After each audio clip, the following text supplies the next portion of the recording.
Per strade e autostrade il percorso è quello giusto, lontano dagli obiettivi sistema ferroviario e le infrastrutture digitali a partire dalla banda larga.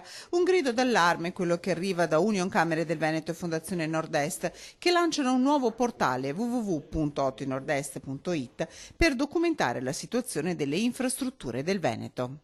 Mettere ordine a tutti i dati che ci sono, anche con lo scopo di poter stimolare gli attori decisionali e la politica sulle priorità e sugli avanzamenti delle opere, perché la competitività delle imprese dipende tantissimo da questi fattori, specie in questo momento di crisi. Calato del 5,7% il numero di veicoli in transito sulle autostrade venete nel 2012. Restano tantissimi i pendolari che scelgono il treno, più di 150.000 viaggiatori al giorno, quasi 66.000 abbonati. Bene gli aeroporti come flussi turistici con Venezia, terzo polo italiano, da aumentare i volumi di traffico nei porti che devono puntare sempre più a fare sistema, ma i grandi problemi della regione restano la burocrazia e l'iter attuativo di ogni potenziale opera da mettere in cantiere.